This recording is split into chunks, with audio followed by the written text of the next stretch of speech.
That's why my screen was up. Hi, everybody. Welcome. Man, just when I thought I had everything set and ready to go, and I forget to put my monitor down. So, hope you're doing well. Good evening, good morning. Some of you super early good morning, and good afternoon for those of you who are here. Good to see you. Good to have you here. I'm glad you're here. It's Solo Creator Q&A, so if you have questions and this is your first time here, this is the place to ask them because this is a great opportunity for us to be able to go back and forth and go a little deeper than we can in the YouTube comments. So I do have a few things to share and show you a little later on, but for now, if you've got a question, put it in the chat. That's what the stream is all for. So I'm going to say hello to a few people. Alaska VFX, I know you're here. Anubis Arts, TJ Grady, thanks, man. I appreciate you watching the replay. I hope this is good for you. And hi. So, Black Capino, the Apple Guy, good to see you. Fellow Alaskan, Super Stole, glad you're here. Richard Black, Mark H, the Snapshot Drones, Hamoud, and Richmond Aerials. Awesome. Good to have you all here. Kevin Hawthorne, hello. And Frank Jackson, Bud Beaver, good to see you. Good to be here. So I've spent the last few days shooting with the Sony Alpha 1, the A1, the flagship camera from Sony. I'll put together a video about it. I think that video is coming out Friday, maybe? Hopefully Friday. I gotta say, super impressive camera. Not really the camera for me. I mean, you know, if I had unlimited funds, then yeah, it would be the camera for me. One of the cameras for me. But not really, for the way I shoot and what I do, not super practical. And you'll have to watch the video to find out why. Beyond the price. But phenomenal camera, incredible images. So like this is the super slow motion 1080p at 240 frames a second. And I gotta say, it is better than the 1080p 240 on the A7III. I don't know why. It's just a little sharper, a little cleaner.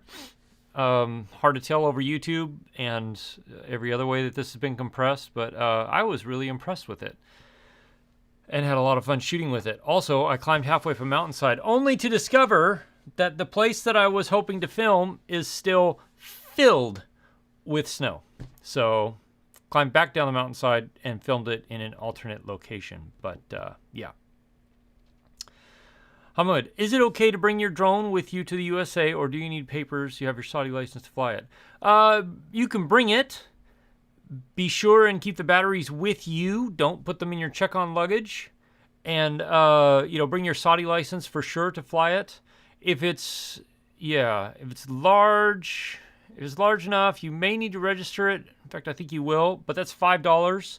And it's FAA, or is it dronezone.faa.gov or something like that. Let me find that website for you real quick.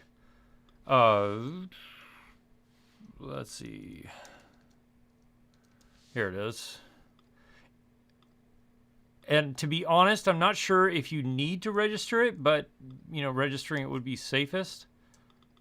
And it's $5. It's really not much. So, but it's fine to bring it. The U.S. won't confiscate it or anything like that. And hey, Gene Fox, Green Mountain Droning, good to see you here. Mark Mucaro Films, nice to have you here. You're a hybrid shooter. You're rocking the Tamron 17-28 and the Sony 85, both great choices. What's another lens you'd recommend for the A7III?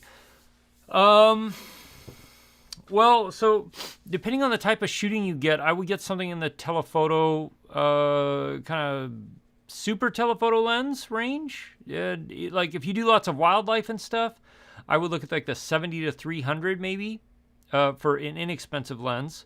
If you're going for like expensive, the 150-500 is amazing, really, but it's like $1,400. But very good lens. Otherwise, if you just want to add like that 28-200 range, the 28-200 is really good, and I really like it. So between the 17-28, the 20-200, like, you'd be set. The only other one, like what I like to shoot with is the 17-28 and this, the 70-180. These are my two favorites. to work with. Well, gosh dang it though. I didn't want to buy this lens, but I have really enjoyed shooting with it. And I've also done a number to the lens hood. I think I'm going to owe Tamron a new lens hood. But yeah, so that's what I would look at. Something like that. Something in that, like, you know, more super telephoto range.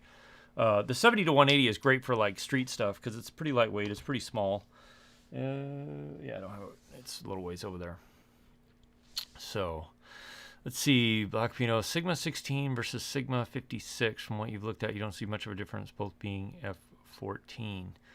I mean, yeah, there's, other than just like this much more compressed background from the more telephoto of the 56, not really going to make a huge difference. The 16, obviously, you've got that really nice wide. I like the Sigma 16. It's pretty nice. So, yeah, so it's just giving you that different focal length. The 56 would be more like a portrait focal length and a little bit more zoomed in. So, let's see. Sayed, hi. Nice to see you. Thanks, Mark. Mark, you shoot on the Canon R5, right? And, yeah. So I was really impressed with the... It's just the performance of the A1 was really impressive. The 8K, like I haven't really dug into it super deep yet, but the 8K looks really nice. Really, really nice. Let's see. Alaska VFX, you like the Insta360 vid? I'm glad you did. Man, running up that mountainside was tough. And this camera is like, it's good. It has its shortcomings, and I talked about a lot of those in the video. Some of those could be fixed, I think, through firmware. I think this light could be changed through firmware because it's already has red and blue. So I think they could switch that if they wanted to. Some things they'd have to wait till the Insta360 Go 3 comes out. But I do really like the camera. It's really nice. In fact, one of the things I want to do with it as soon as my mount gets here is use this and mount this on top of my camera as a POV camera of like when I'm out shooting photos and stuff like that. Just because I think it would add a neat perspective. And yeah, so.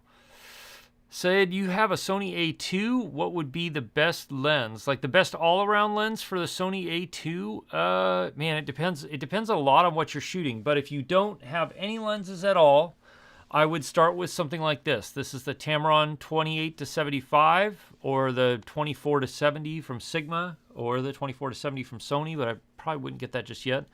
That's a good place to start because that kind of gives you a lot of the basic focal lengths that you would use for wider stuff, for street stuff, for all that. And this has been a great lens for me for years now. Held up really well through a lot of abuse too. So that's what I would start with. If you want like more reach, more zoom, then the 28 to 200 is really good as well. And that gives you a lot of focal length between, you know, wider and really telephoto, which is nice. So that's what I would start with, something like that, because that'll give you a lot of ability to shoot a lot of different things. And as you do that more, then you'll figure out like you really like, you know, this focal range. You really like the telephoto stuff, or you really like the more wide stuff, and that's what I would go with. Macaro, can I recommend a good beginner flash? Ooh, I mean that's tough. I don't use a lot of flashes. I really don't use any flashes anymore. But Godox makes some very good flashes that are relatively inexpensive, so I'd maybe look at some of the Godox offerings. Beyond that, I really couldn't say, but yeah, I'd look at the Godox stuff.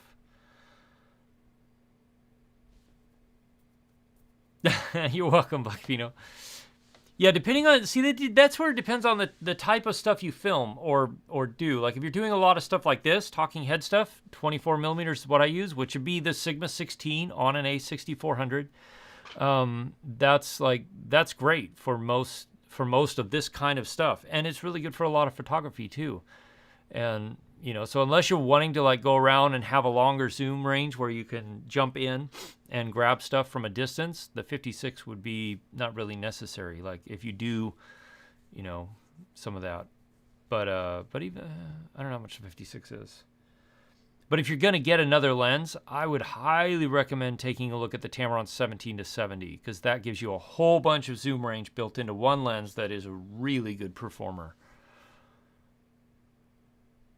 Yeah, R5, good camera. I'd be interesting. I have a friend with an R5 up here, and I'd like to do a direct comparison between the A1 and the R5. I don't know if it's worth it, but I'm curious.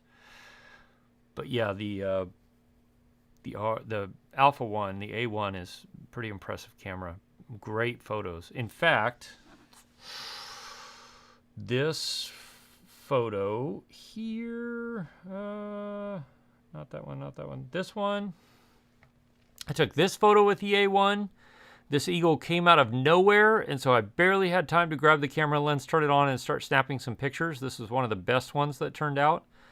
And then, this one was with the R5, or the A1. Now understand that the A1, this is the A1 in APS-C mode, cropped in a little bit. So it's not like a full 50 megapixel photo, but I still love the way the photo turned out. I don't remember what else. And if you've never had the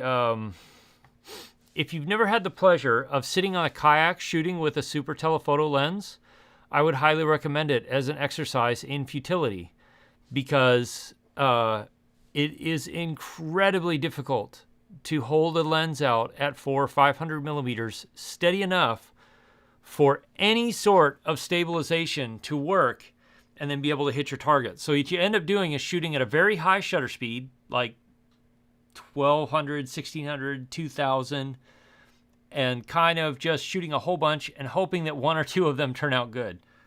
So I shot 500 photos that day, and I think maybe like 8 or 9 of them turned out okay, maybe. So I guess it's not bad, but you know. Saeed, you do landscapes and events. Yeah, so then the 28 to 200 would be a good lens for you because that would cover a lot of different stuff. You can do landscapes with the 28. The wide at the 28 is good.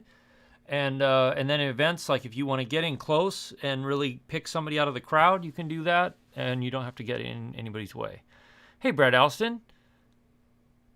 Like, you know, you lost vlogging head style, daily vlogging. Oh, yeah, then the 16 is your lens. That's the great lens. Hey, and Bretner. Hello. How you doing? Hope you're doing well, man. Ben Buchanan, reviews have been super helpful. Awesome. Or useful. Thanks. I appreciate that, man. I appreciate that a lot. So, yeah. Thank you. Thanks a lot. Hey, Steve Carpenter. What was this gonna... Oh, so let's talk about a little bit of news. In drone news, I don't know if you saw, but if you own the smart controller, which I do, they just made the Mavic Mini, the Mini 2, sorry, not the Mavic Mini, the Mini 2 is now compatible with the smart controller, which is exciting. Because now technically all I need to take with me is the smart controller, and I could use the Mini 2, the Air 2S, or the Mavic 2 Pro, which is nice. The Air 2S works best with the controller that comes with it. Still, that's the case, but the controller, the smart controller for most stuff does fine for the Air 2S close by stuff. If you're pushing distance is when you're really going to notice a problem there. So, let's see, Johnny Nimble, nice name. I second the Sony rumors question. Did I miss a question? Oh, you know what? I did see that somewhere. Oh, the Black Pino. You asked about any rumors of the new Sony A6000 class? No. Well, the rumors are that it's going to be something like the ZV-1, but with an E-mount lens thing.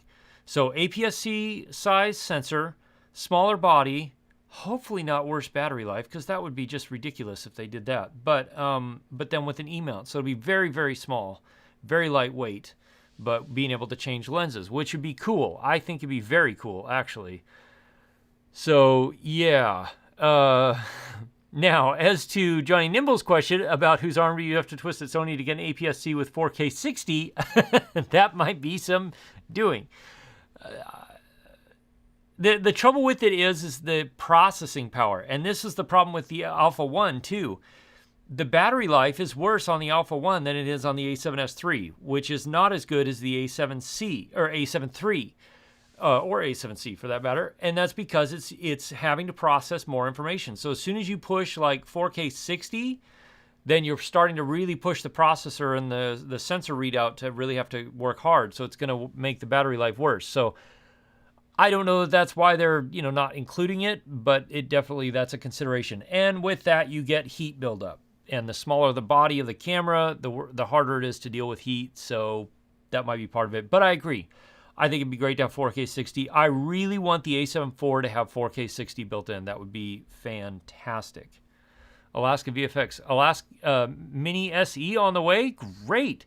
So the Mini SE is being released, and that is essentially, it's last year's Mavic, no, the year before Mavic Mini, the Mini 1, the original Mini, but with some changes and some slight upgrades. So I think it'll be a great little drone. Brad Allison drained the batteries now correctly. That's right. Yeah, so the other thing that they updated with the Mini 2 is now the batteries. I have it right here. I should just be talking about it. So before, the problem was if you left the batteries in this charging case or in the drone right here, they would not discharge down to 50%. So you had to make sure each battery was on its own away from anything else in order for it to discharge.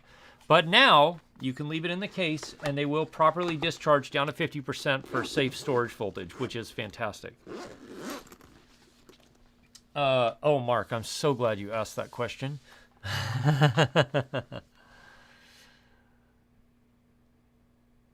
Let's see, N. Bretner, you're doing well, slowly getting into the drone course. Awesome. So, N. Bretner, do me a big favor. As you go through that, especially if something helps you, really helps you a lot, let me know. There's a way to comment on the course, and I really need to get some feedback from people about it. So if you can, as you're going through it, you can even just email me if you want to, but just give me, the things that really, really helped you. Or if you have questions, I'm not going to answer personal questions forever on the course, but you're one of the first batches of people who go through it. And so, if you get somewhere and you're like, well, what about this? Shoot me a message or shoot me an email or leave a comment in the course, which is even better, and I'll be able to address it there. So, and there's a major problem with you going outside to fly. Why is that? I am curious. Because you are in your winter now, aren't you? I think you're in your winter. Yeah.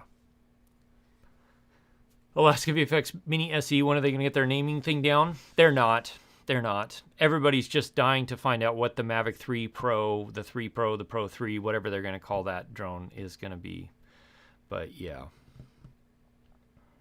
Johnny Nimble, great point on battery life. You hadn't even thought of that. Yeah, and that's the big downside is 4K. People like this, it shoots 1440, so 2K. Basically, it shoots 2K. You're like, oh, I wish it could do 4K. The battery life in this is already 30 minutes-ish. When the camera is out of that, you get 30 minutes. If you were to push this camera to do 4K currently, that battery life would drop dramatically, like to 15 minutes, maybe even less, because 4K takes a massive amount of processing power compared to 1080 or even 2K. 4K is just, it's a lot more information. So you go, well, it's only twice as much vertical lines, but it's also twice as much horizontal lines. And so you're exponentially multiplying the amount of stuff that processor has to do to process all that. And then if you go 4K 30 to 4K 60, now essentially you've doubled the amount of information that that processor has to process and work through. So that's why 4K 60 is, it's harder than people think to put in a device when you can easily, relatively speaking, easily do 4K 30. You push 4K 60, all of a sudden your heat and your energy management becomes a much bigger issue. Yeah, that's my story and I'm sticking to it. Black Vito, how would I combat lighting in a small bedroom? Do you have a window in that, Black Vito? If you have a window, let me know if you have a window, because that can actually work to your advantage. But yeah, let me know if you have a window. Hey, Matt Cundiff, welcome. Mark H., I'm so glad you asked about the GoPro Hero 10 because I have been going back and forth on whatever they release with the GoPro Hero 10, like whether or not I really even want to buy it. I have the 9. It's over there. I use it mostly to film the behind-the-scenes stuff as I'm out filming. That's pretty much all I use it for. Other than that,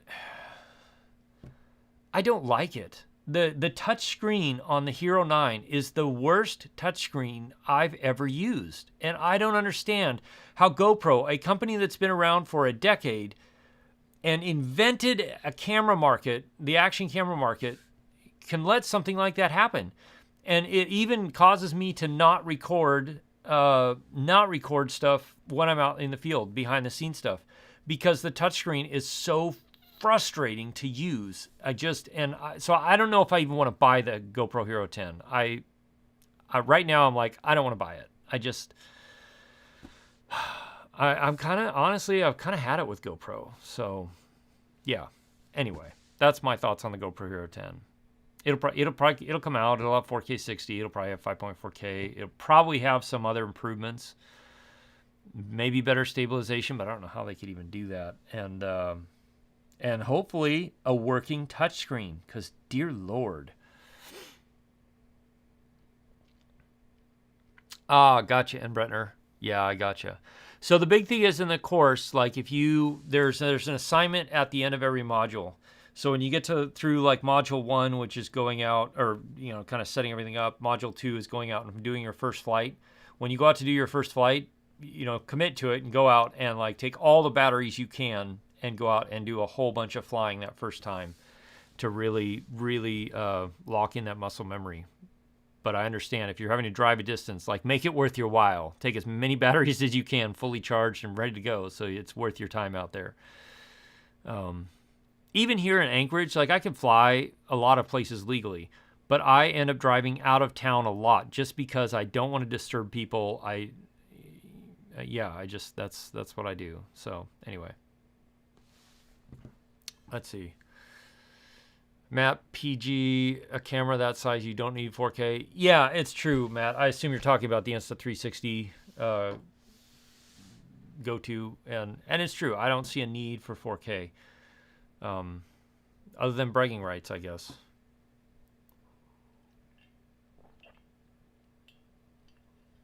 Matt PG, forget about the Hero 10. About the Action 2. That's my thought exactly. The Osmo Action 1, which I have, is still going strong, even though it has been my kid's camera for a year and a half now. It's still going strong. It's been dropped. It's been like kicked. It's been that thing has taken some serious abuse. And if you look at the outside of it, you can really tell. Still going strong. Still produces good images. Still produces good audio. Still has good stabilization. I hope that DJI releases the Action 2. I think if they do a good job with it, I don't want them to put GoPro out of business, but it might be the wake-up call GoPro needs to innovate again. And so I think the Action 2 will be a great camera if they ever release it. Mark H, the 9 has a touchy screen and locks up. Yeah, it does. And that's the thing. I can sit there and be like tapping, and it doesn't respond well. And it's frustrating as heck. Anyway, shooting 5K 30, but yeah, that touch is a tad bit too touchy. Yeah, and that's what I do too, Black Pino. I shoot in 5K, 5.4K, because it looks a little better than 4K on an action camera anyway. It looks a little closer to like 4K from my bigger cameras, but it's just all behind the scenes stuff. That's all I use it for. Because if you're a channel member or if you're a Patreon, you get to see behind the scenes. And for those of you that are channel members and patrons, thank you very much. I really appreciate it. I know Mark H is one. I know Steve Carpenter is one. I know there's a few others. I don't know if they're here tonight. Anyway, but you get to see behind the scenes, which, sometimes is like me cursing the cold and wishing I wasn't frozen and other things. But yeah. Oh, Kevin Wells is a member, and I thank you, Kevin. So yeah, and for those of you that are members, that are Patreons, I'm sorry I haven't posted any behind the scenes lately. There are some coming. I've got to get them together and get them uploaded. So please, thank you for your patience. Those are coming. And the nice thing is now they're warmer looking. They're not so cold and frozen. So let's see. Park Strip, Beluga Point. Yeah, those are good places to fly. Those are definitely good places to fly. Hey, Straight Line. Okay, let's see. Trying to make sure I didn't miss any questions. John Burnett. Hi. You and your wife are going to Rome, Italy in October with a ZV-1, E10, Tamron 11 to 20 to vlog and shoot with the A9. You wish it was the A7IV, 17 to 28, 28 to 200, and a Sony 85. I assume that's the 85. Nice. Great setup. I've got the Sony. This is the Sony ZV-1 here. You know, kind of this. It honestly lives in my studio a lot, but it does make a good B camera with the A7 III. And then this back here, this camera, which just started on its return trip on the slider, is the Zcam E4, E2, E2M4, E2M4. Jeez, I'm terrible. That's so bad. I'm so sorry. Anyway, but the nice thing is, like, this has an E-mount adapter that I was able to put on it, and now I can use all my E-mount lenses. But they're all manual. There's no like auto adjusting any of them, so it's all manual. Let's see. So, John, I hope you have a great trip. Take lots of photos. You've got some good cameras and lenses for it, and have fun. Straight Line 5K 60 FPS with Super View possible. The GoPro Hero 9 or 10. I doubt it. I doubt it personally, but you never know. Thank you, Kevin Wells, for the super sticker. Thank you very much. I appreciate it very, very much. And Brent, appreciate my honest comments. Are you photography machines, etc.? Oh yeah, you bet, man. Thanks. When I tested the R5 with the 8K RAW in a different format, it didn't recognize in your editing system from Avid. Adobe Premiere probably can handle it better. Yeah, so there is some weird things with the Canon R5 8K RAW format because I couldn't get that to work. So I ended up using just kind of the normal 8K, whatever, H.265 stuff. It did recognize in Final Cut, but it did take some work to transcode it. I will say that. And that is one thing I noticed about the A7 or the A1. The 8K didn't take that long to process compared to 4K to transcode in Final Cut, which I was kind of expecting it to take a fair bit longer, but it didn't take that much longer. So kind of cool, impressive. And the other thing is that I found interesting is the raw photos, which are like 56, 58, 57 megabytes per photo. The raw photos from the A7S III are, what are they? 20 something, like 22 to 24 megabytes. Yeah, I expected them, so whatever they're using to create that raw photo is a pretty efficient algorithm and works really well. So let's see. Kevin Wells, you've got a question. I might have an answer, but we'll see. Anyone can give you a quick opinion. You're looking at buying an Asus ROG Zephyrus Duo 15 GX 550 laptop. Wow. I, unfortunately, could not help you there. It sounds impressive. I have no idea, though. Let me look it up, and let's see what the specs are, because that'll be a good indication there. Kevin, what do you want to do with it? What are you looking to do with it? Is this the Duo one? Oh, yeah, the Duo. Okay, so Sidney Dionson uses this, and he's got some really good things to say about it. So it sounds like it's a pretty boss-level machine. Like, it's got lots of power. I don't know how the battery life is or anything, but from what I've heard, it's great. Sidney Dionson did a review of it, I think. Let me see.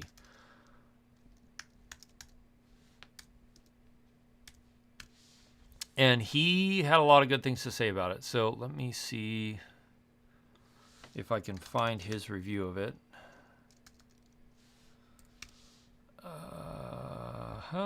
Here we go. This is super riveting.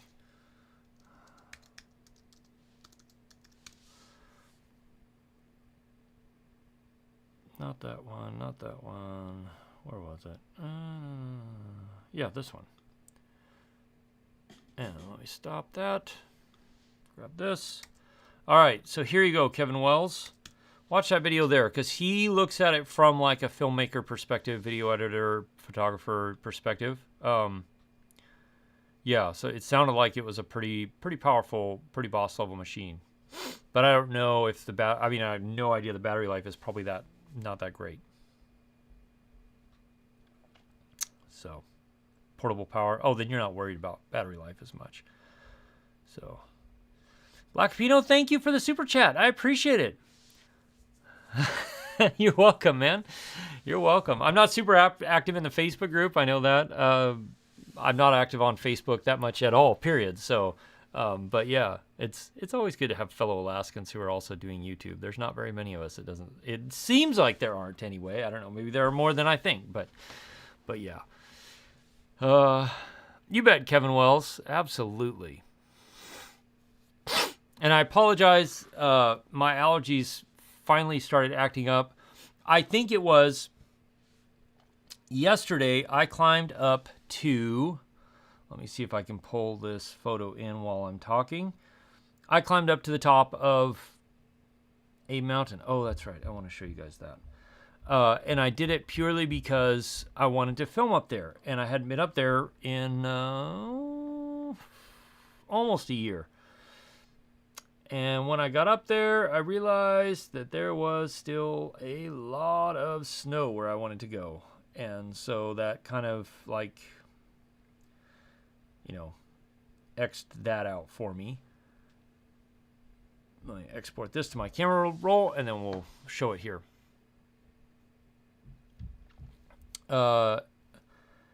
Anyway, and when I climbed up there, on the way up and on the way down, I had to do what Alaskans would call alder bashing, which is where you fight your way through this thick brush, and you kind of just push your way through it for a little ways until you find an opening, and then you can walk through the opening. As I pushed my way through, I realized that they were all like in this super high pollen state, so every time you touch one, it was like a cloud of green would go out. So I don't know if it's technically allergies, or it's just the fact that I overwhelmed my system with pollen yesterday getting up to this spot here. So this is Burns Glacier. I hiked to the back side of this glacier last year, and I was kind of wanting to see how it was looking. Still a lot of snow up there. It's about a month late. I was up at this same spot 13 months ago, so a year and 1 month ago, and it looked about like this. So everything's working kind of late this year.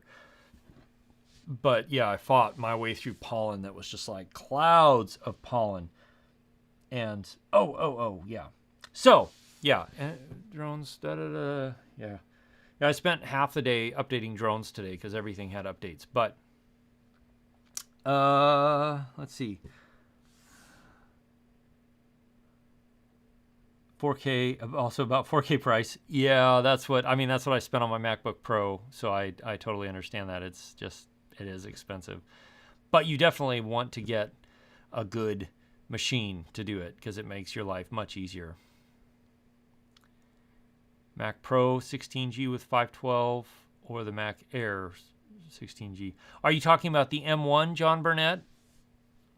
Out bear baiting? Alaska VFX? Yes, we could call it bear baiting. It was just, so much pollen. But I did, because I'm going back up there. I'm going to hike back to the backside of that glacier again this year, just a little earlier than last year because I was racing the daylight on my way down, and I don't want to race across a glacier. So I wanted to see how it was looking. Still a lot of snow, so it's going to be a while till I can go to the backside of it again. But, whatever. And then, so this, I want to show you this picture. This is with the Tamron 17 to 28. I posted these on Instagram today. And this picture to me looks fake. Now, there is no part of this picture that is fake. This is exactly how it looked in real life. It was just one of those things where, like, the clouds are perfect little white puffy clouds floating through, and the green was super green. And then if you look on the mountainsides, everybody's asked me what I did to make those colors. I did nothing to make the colors on the mountainside. That is all from mineral deposits in those mountains there. So like iron, there was some places up there you can't really see too well in the picture, but there's copper. So there's kind of bluish hues in certain places that's copper. And then there's the yellowy kind of look, which I'm trying to figure out. I think it's some sort of sulfur or something or other, or some iron, another type of iron that's like mixed with something that creates a brighter yellow rusty color and the red color. So, but this is the 17 to 28. I think this is at 24 millimeters if I remember right. Oops, not that. This, so see here up on the third on the left is that mountain there. This is with the 150 at 150 zoomed into that area. It's incredible what a telephoto lens will do. But yeah, Brian Peterson, I did not. Don't tell them that. So anyway, this one I'm going to be putting on my site as a print that you can buy if you want to buy it, because I want to buy it. I really like this print. It's really fantastic. And I think you could print this out to like 36 by something. Should be able to print it out that size. So, and if you're going to print it out, I would highly recommend the acrylic. Would make this picture look really good. But yeah, the colors. So to get to that spot, I've been testing this lens out in every way imaginable. My dad and I hiked 16 miles to get up to that spot to where we could take, we were looking for caribou and wolves, in case you're wondering. This is my dad as we're hiking. You can see the red mountains behind him there as we're hiking up, and bear deterrent there. Anyway, it's a very, very, very long way. Okay, here we go. This is what I want to show you. So you see the highest bump of a mountain on the left side there. Way over on the very left side, there's a little like round mountaintop before it continues kind of a ridge line up off and to the left. That is where I took that picture from. So 16 miles, 4,300 feet up, and that is where I was able to take this really awesome picture. We didn't know it was going to look like that until we got up there, but we hit it just right with the weather and all of the parts of that. It just looked phenomenal. So, well, no problem. You want to come with me? 16 miles. It's 3.5 hour drive from Anchorage, and then it's 16 miles. So, piece of cake. Ferrite. Oh, that's a good point, Kevin. Actually, that might be ferrite. I didn't think about ferrite. You're right. Flonase. Yeah, so this is me on Flonase with it's on Flonase and Zyrtec. So if that tells you how much pollen I was dealing with yesterday, this is me, and I have a HEPA filter going over here, and I've been inside all day long after taking a shower last night when I got home. So, yeah. Yay! Snapshot grown gold in those hills? Yes, there is. That's just outside of Denali National Park, and there is gold in those hills. There's several gold claims down there from like way back in the day. Some cool old buildings you can go find if you really hunt around for them, like little mining claim huts kind of thing somebody built.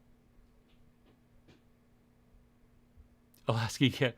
That's the thing that blew me away. I was like, dear Lord, this is one of those times where you're here, the weather's great, and the colors were perfect because you have the bright green that have all the vegetation that had just turned green, and then you had these colors from all the snow melting off. Like those colors will fade and change as the year goes on with rain and all that, but because the snowpack had melted off, it just was like everything popped. It was awesome. Alaska VFX, I have a drone shot of me standing in that location. So that's, actually, where is that drone shot? I have it in here somewhere, right?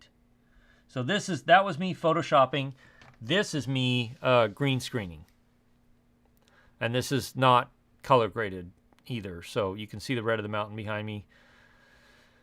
And there I am. So there you go. That's the green screen part. The other part is photoshopping. Ha.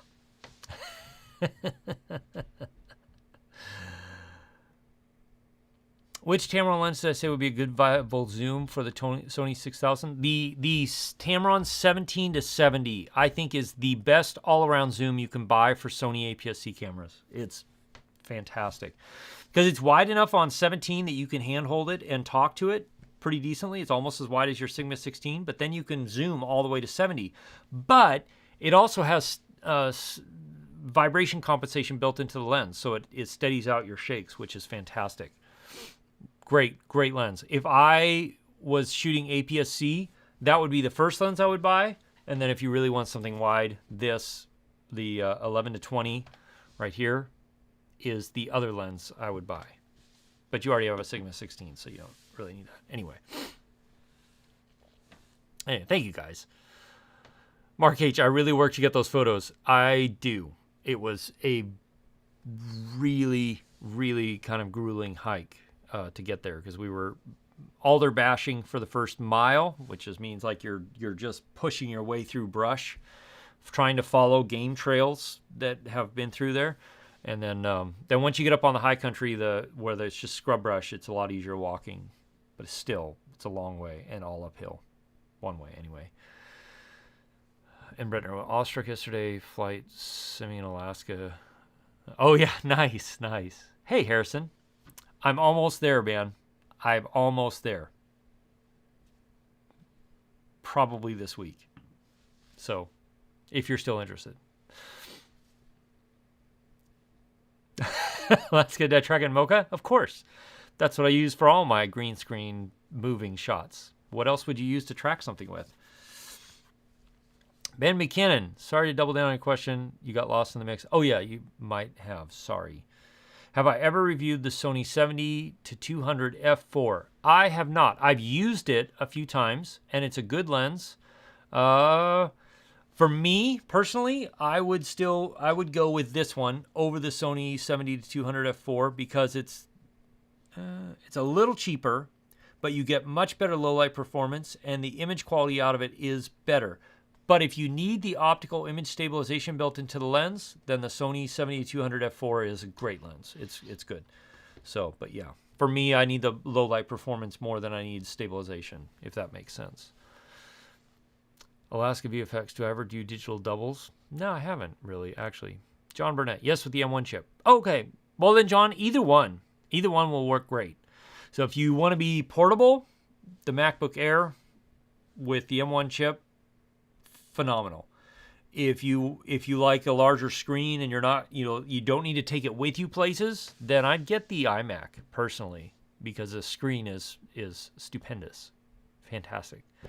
I'm trying to find more adjectives. I realize in my videos as I'm editing them, I have a set number of adjectives that I generally use, so I'm trying to expand my vocabulary.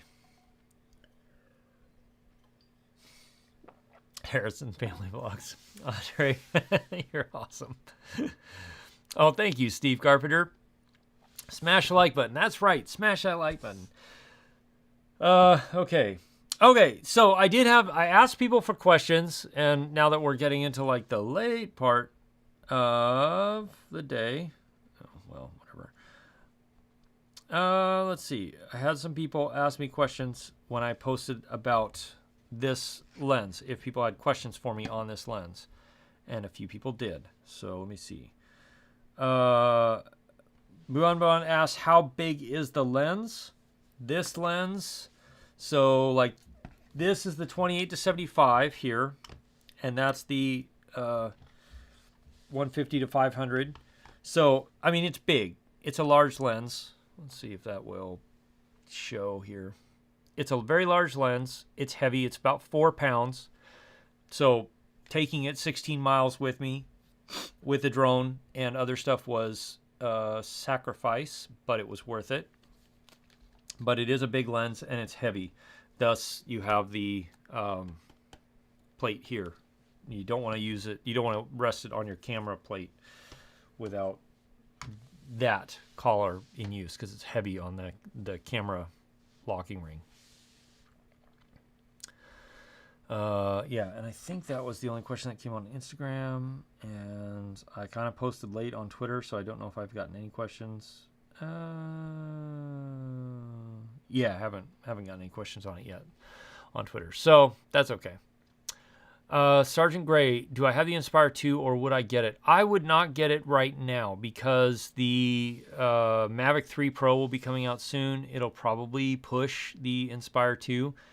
The Inspire 2 is a great drone. It just doesn't stand up to what drones are capable of now. And the Inspire 2 is 3 or 4 years old now, and like it's getting long in the tooth. So they either need to release the Inspire 3 or they need to, like, you know, the Mavic 3 Pro can be like the everything above it. So, and the Inspire 2 is really built to be a dual operator drone, which means you got one person controlling the camera, one person flying the drone. And if you do things that way, it is a good drone. It's a very good drone for that. But yeah, for me, for what I do, the Inspire 2 is not a needed piece of equipment. Have I heard of the M1X chip will be coming coming out later this year? I have, Steve. And in fact, so I run the MacBook Pro 16-inch that came out when they did this, you know, they switched to 16-inch. And it's pretty specced out. And when the M1X chip or whatever the next version of the M1 chip is and comes out in the 16-inch MacBook Pro, I will probably be selling this computer and getting that one because the M1 chip by itself handles video processing so fast. It's ridiculous. And so when they come out with the, because I think everything I use now in Final Cut and all my plugins and stuff is compatible with the M1 chips. And so, yeah, I will be trading in or selling it and then getting into the M1. How I green screen the tabletop and then lean on it? Oh, it's easy. You just put a bench down with green fabric on it and then you just green screen this part on. The trick is the shadows. It's really hard to do the shadows.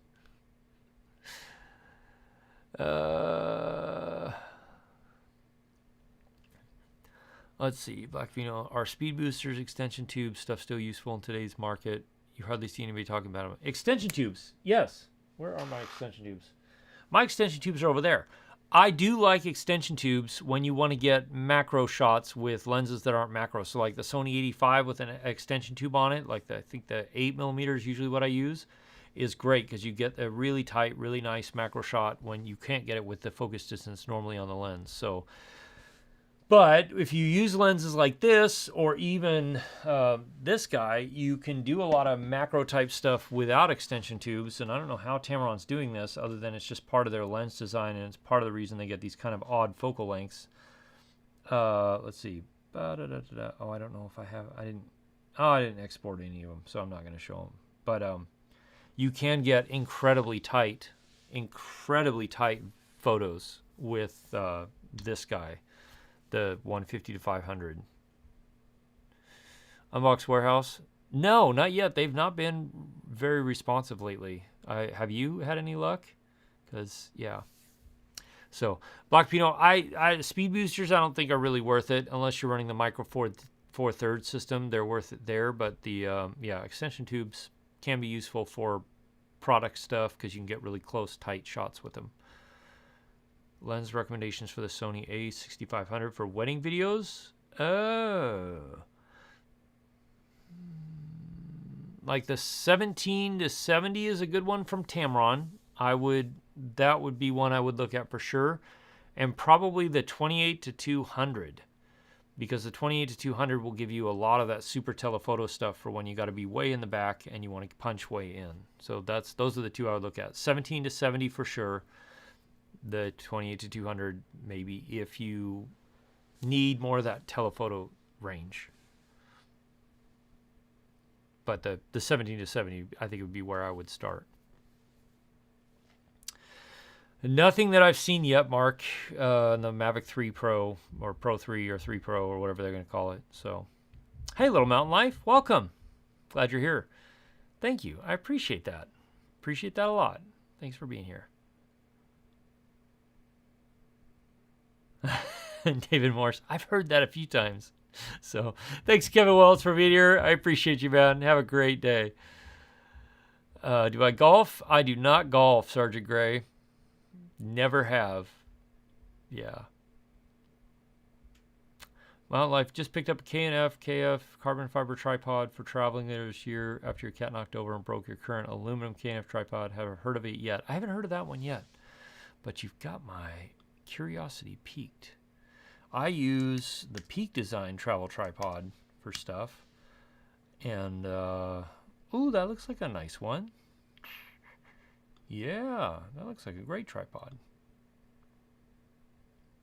Nice. That looks like a really good tripod. Oh, it does a monopole too. That looks fantastic. But yeah, I haven't heard about it or used it personally, so I can't. But K&F usually makes some pretty good stuff, so. Alaska VFX. All right, sounds good. Bye, Kevin. Yeah, I've got a few more minutes on the stream, and then we'll wrap it up. I haven't shot this angle very much, so here it is.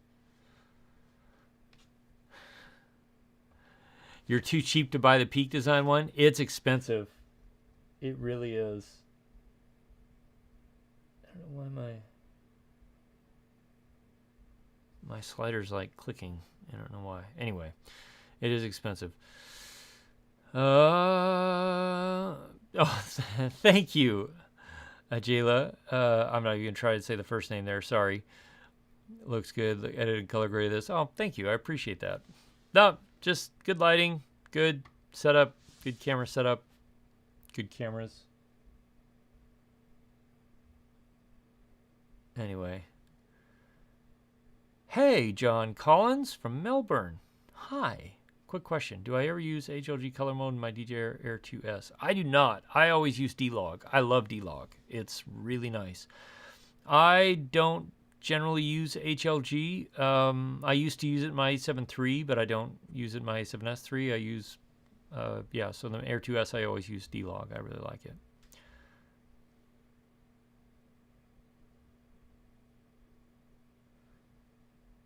Anyway, let's see. If I use the Mavic Mini 2 Quick Shots Orbit, does it stop if it's about to run into anything? No, it does not, Augie.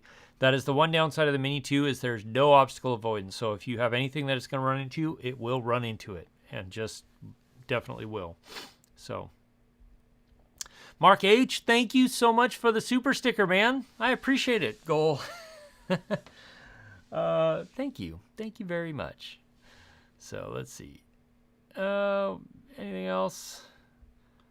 I think I covered everything I wanted to cover other than, yeah, it's a great time to be a creator. There's a lot of really good stuff out there right now. Some fantastic stuff. Smack some. Hey. Tyson, thoughts on the 150 to Tamron? 150-500 Tamron? It is a fantastic lens. I did not want it as much as I do. It is a really, really good lens. These are posted on Instagram as well, but so if you want to see them again later, that's the place to go do it. But in the meantime, let's see. These were all taken with the 150 to 500. And this is cropped way in on the Alpha A1, also on the A1.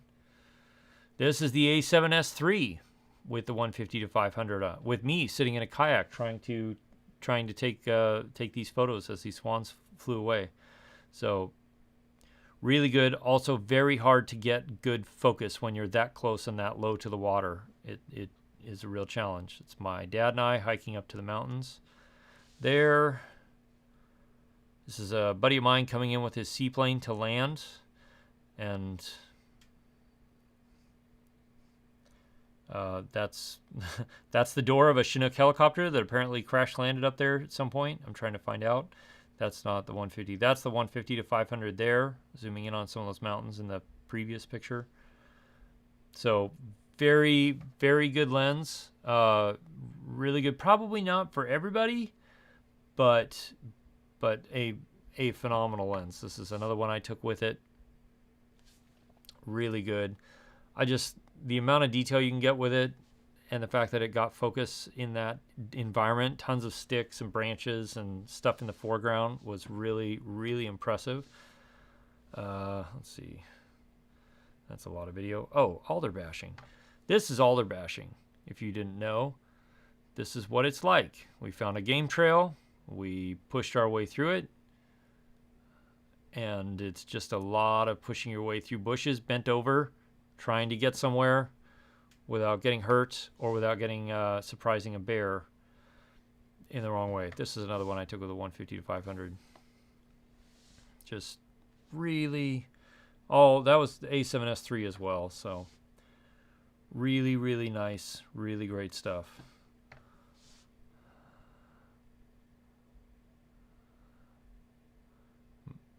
Yeah, that's all they're bashing. Mark H, we don't have ticks. Well, there are ticks, but we generally don't deal with them. So that's really nice. I'm really glad about that. So yeah, we don't have to. There's no ticks like what you have in the Midwest. Thankfully, whew, yeah. Black Pino, what would I say the top 3 important things when considering a camera brand outside of starting your first YouTube channel? It should have good autofocus. It should work decently in low light, and be fairly inexpensive if you're just starting. Because otherwise, just I tell people just use a phone. The phones are great now. But yeah. Let's see. Really enjoyed the Mavic Air 2. A lot of this you're looking to downsize for international travel. Hoping the Mini 3 will release in the fall and have remote ID on it so you can fly over people. Yeah, that would be fantastic, Mountain Life. I agree. Yeah, it's true. The FAA has Part 107 regs out for remote ID, but no drone has remote ID yet. Yeah, they haven't even really turned it on. So, yeah. All right, folks, that's going to do it. Thank you very much for being here. For those of you that are channel members, I deeply, deeply appreciate it. And for everybody that sent me a super sticker, super chat, thank you very, very much. It helps me go to places and do things that you get to see on this channel when I'm testing out these cameras and lenses and drones and all that. I'll be back same time, same place next week, at least as far as I know. Same time, same place next week? Same time. Pretty sure same place. Could be subject to change. Occasionally I stream from out and about. But in the meantime, there will be some videos coming out probably Friday and probably Monday. I hope you all have a good week. Be safe. Be smart. And we'll see you again soon in the next video. Cheers.